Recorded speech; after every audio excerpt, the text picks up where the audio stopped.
RM39 classes YouTube channel में आप सभी का हार्दिक स्वागत है, अभिनंदन है साथियों।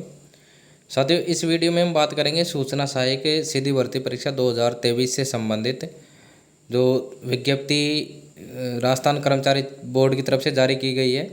तो इसमें जो एग्ज़ाम है पहले एग्ज़ाम हो गई, तो दूसरी एग्ज़ाम है इसमें जो टाइपिंग टेस्ट है उसके लिए विज्ञप्ति जारी की गई है और राजस्थान कर्मचारी चयन बोर्ड की तरफ से। तो देखिए इसमें जो सामान्य दिशा निर्देश दिए गए हैं और साथ ही जो टाइपिंग टेस्ट होगा उसकी डेट भी दी गई है। तो जो टाइपिंग टेस्ट का डेट है वो कब कब है एग्ज़ाम, उसके बारे में इस वीडियो में आपको जानकारी मिलेगी और साथ ही क्या क्या आवश्यक दिशा निर्देश राजस्थान कर्मचारी बोर्ड की तरफ से विद्यार्थियों के लिए अभ्यर्थियों के लिए दिए गए हैं वो सारी जानकारी हम आपको देंगे। तो चलिए साथियों शुरू करते हैं, लेकिन आपसे निवेदन है कि कृपया इस चैनल को लाइक सब्सक्राइब और कमेंट अवश्य करें। तो इसके अंदर बोर्ड द्वारा सहायक सीधी भर्ती परीक्षा 2023 सूचना सहायक की, तो ये दिनांक 16/1/2023 को विज्ञप्ति जारी की गई थी और इसकी एग्ज़ाम है 21/1/2024 को आयोजित की गई थी। इसी सीधी भर्ती परीक्षा के भाग सेकंड कंप्यूटर आधारित अर्हता टंकण गति परीक्षा का आयोजन दिनांक 27, 28 और 29 अगस्त 2024 को किया जाएगा। तो देखिए विज्ञप्ति 16 जनवरी को जारी की गई थी इसकी विज्ञप्ति, और इसकी जो एग्ज़ाम है मुख्य एग्ज़ाम वो 21 जनवरी 2024 को आयोजित की गई थी। उसके बाद में अब इसकी जो टाइपिंग टेस्ट है वो 27, 28 और 29 अगस्त 3 दिन आयोजित होगा, 27 अगस्त को, 28 अगस्त को और 29 अगस्त को। तो इसके लिए जो अभ्यर्थी हैं उनके लिए दिशा निर्देश जारी किए गए हैं। तो देखिए कर्मचारी चयन बोर्ड द्वारा उक्तानुसार कार्यक्रम के अंतर्गत टंकण गति परीक्षा का आयोजन जयपुर शहर में निर्धारित परीक्षा केंद्रों पर किया जाएगा। तो जो टाइपिंग टेस्ट होंगे वो पूरे राजस्थान में केवल जयपुर शहर के अंदर ही किए जाएंगे, बाहर उनका कोई सेंटर नहीं आएगा। दूसरा, अभ्यर्थियों को परीक्षा केंद्रों पर बोर्ड द्वारा कंप्यूटर उपलब्ध करवाया जाएगा। किसी भी अभ्यर्थी को परीक्षा हेतु स्वयं का कीबोर्ड लाना वर्जित है। तो जो कंप्यूटर है वो बोर्ड द्वारा उपलब्ध करवाया जाएगा, कीबोर्ड वगैरह कुछ भी लाने की ज़रूरत नहीं है। उसके बाद में चौथा निर्देश है, अभ्यर्थी परीक्षा केंद्र पर अपना प्रोविजनल प्रवेश पत्र, मूल फोटोयुक्त पहचान पत्र जैसे आधार कार्ड है से पहचान सुनिश्चितता की जाएगी। विशेष परिस्थिति में ही PAN card, passport, driving licence, मतदाता पहचान पत्र में से एक का मिलान किया जाएगा। पहचान पत्र की छाया प्रति मान्य नहीं होगी और पासपोर्ट साइज का नवीनतम रंगीन फोटो और पारदर्शी नीली स्याही का बाल पेंट लेकर के साथ आएँ। और इसके अलावा कोई भी सामग्री परीक्षा केंद्र पर नहीं लेकर के जानी है। तो इसमें आपको आधार कार्ड अवश्य लेकर के जाना है। और इसमें जो प्रवेश पत्र है www.rsmssb.rajasthan.government से डाउनलोड करना पड़ेगा। अब इसमें आगे निर्देश हैं परीक्षा से संबंधित।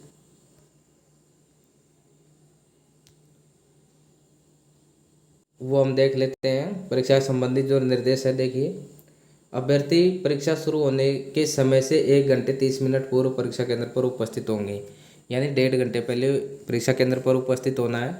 टंकण गति परीक्षा के संबंध में प्रायोगिक टेस्ट, मॉक टेस्ट हेतु निर्देश यथासंभव बोर्ड की वेबसाइट पर जारी कर दिए जाएंगे। जो मॉक टेस्ट होगा उसके संबंध में परीक्षा केंद्र के मुख्य द्वार पर आपका प्रवेश पत्र जांचा जाएगा और उसके बाद में आपकी गहन जाँच के बाद में प्रवेश दिया जाएगा।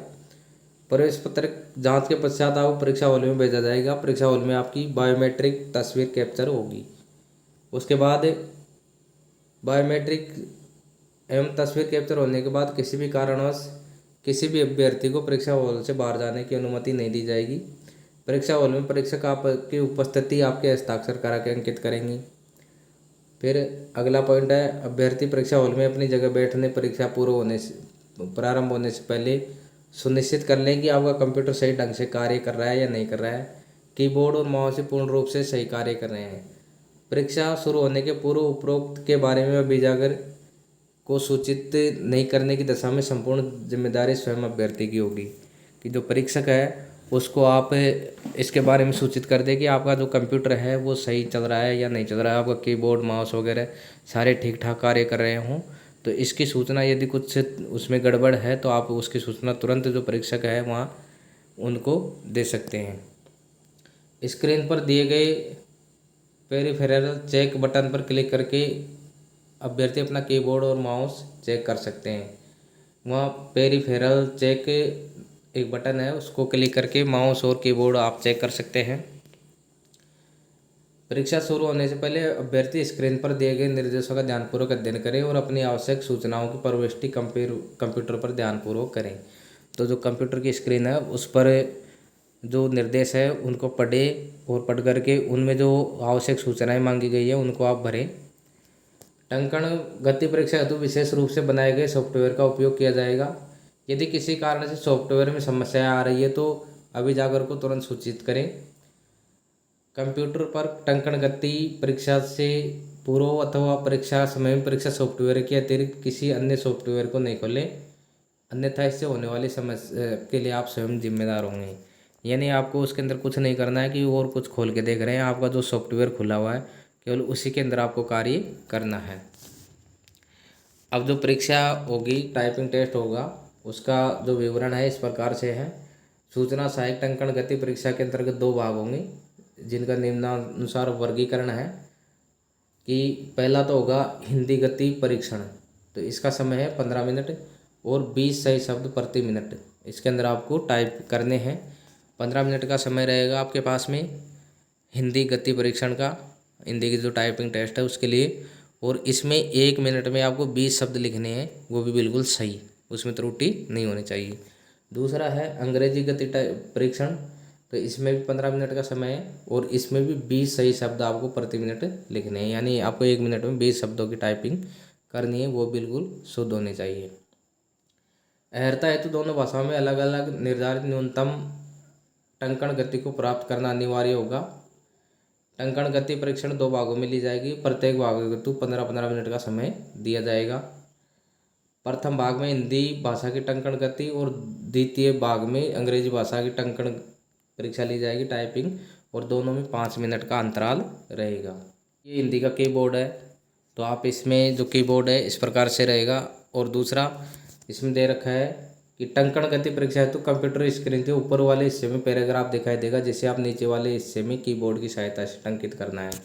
यानी ऐसा पैराग्राफ आपको दिखाई देगा, तो ये पैराग्राफ है, इसको आपको नीचे के हिस्से में टाइप करना है। जो आपका समय निर्धारित समय है उस निर्धारित समय में आपको इसको टाइप करना है। और इसके अंदर जो समय है वो ऑटोमेटिक चलता रहेगा। ये यहाँ समय चल रहा है, तो जैसे ही आपका समय समाप्त हो जाएगा तो कंप्यूटर ऑटोमेटिक आपकी जो टाइपिंग है वो बंद हो जाएगी। तो आपको इसको टाइप करना है। इसके अंदर अगला है, यदि अभ्यर्थी ने कोई किसी शब्द को गलत अंकित कर दिया, टंकित कर दिया, तो उसे में सुधार करना चाहता हो तो बैक स्पेस का उपयोग कर उसे तब तक सुधार कर सकता है जब तक उसने अगला शब्द टाइप करने के लिए स्पेस बार का उपयोग नहीं किया है। एक बार स्पेस बार उपयोग कर लिए जाने पर बैक स्पेस काम नहीं करेगा और उस पैराग्राफ में अगले शब्द को टंकित करना शुरू कर देना चाहिए। तो देखिए, आपने यदि किसी शब्द को अशुद्ध टंकित कर दिया, अशुद्ध टाइप कर दिया, तो उसको जो अगला शब्द आपने टाइप करा उससे पहले जो बैक स्पेस दबा करके आप उसमें सुधार कर सकते हैं। और यदि आपने अगले शब्द को टाइप करने के लिए स्पेस बार का उपयोग कर दिया है तो बाद में जो बैक स्पेस बटन है वो आपका काम नहीं करेगा, उसमें बिल्कुल आप उस पर जोर नहीं लगाएं। आप एक बार प्रयास कर लें, नहीं होता तो आप आगे की जो टंकण जो टाइपिंग है वो जारी रखें, उसमें उलझे नहीं। क्योंकि इसमें क्लियर है कि आपने बैक स्पेस तब तक ही काम करेगा जब आपने स्पेस बार का बटन का उपयोग नहीं किया है, यानी आपने स्पेस बार का बटन अगले शब्द के लिए कर दिया है तो फिर बैक स्पेस काम नहीं करेगा। माउस को अभ्यर्थी सिर्फ ऊपर वाले हिस्से में दिखाए गए पैराग्राफ को स्क्रॉल करने के उद्देश्य से ही कर सकेंगे।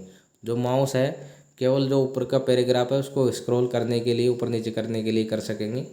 अभ्यर्थी गति और दक्षता टंकण की गति परीक्षा के दौरान सॉफ्टवेयर निरीक्षण में अंकित रिकॉर्डेड होती रहेगी। इसलिए अभ्यर्थी पैराग्राफ में दर्शाए गए शब्दों को उसी क्रम और रूप में टंकित करेंगे। ऐसा नहीं करने पर सॉफ्टवेयर गलती अंकित कर देगा, रिकॉर्ड कर देगा। तो जैसा पैराग्राफ है उसके अनुसार हूबहू वैसा का वैसा ही उसमें टाइप करना है। स्क्रीन ऊपर की तरफ घड़ी दिखती रहेगी जो ये दर्शाएगी पूर्ण परीक्षा पूर्ण होने में कितना समय शेष है। जो स्क्रीन है उसके ऊपर की जो टाइम चलता रहेगा तो ये दिखाती रहेगी आपके पास कितना समय शेष है। समय पूर्ण होने पर अपने आप सबमिट हो जाएगा, सबमिट करने की उसको आवश्यकता नहीं पड़ेगी। उसके बाद में हिंदी या अंग्रेजी इस पे टेस्ट का समय समाप्त होने पर कंफर्मेशन स्क्रीन दिखाई जाएगी।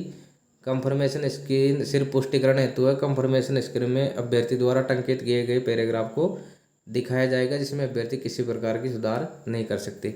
तो कंफर्मेशन स्क्रीन है, सबमिट होने के बाद में आपको दिखाया जाएगा कि आपने जो पैराग्राफ उसमें टाइप किया है वो इस प्रकार से था। कंफर्मेशन स्क्रीन में पुष्टिकरण हेतु 1 मिनट का समय प्रदान किया जाएगा।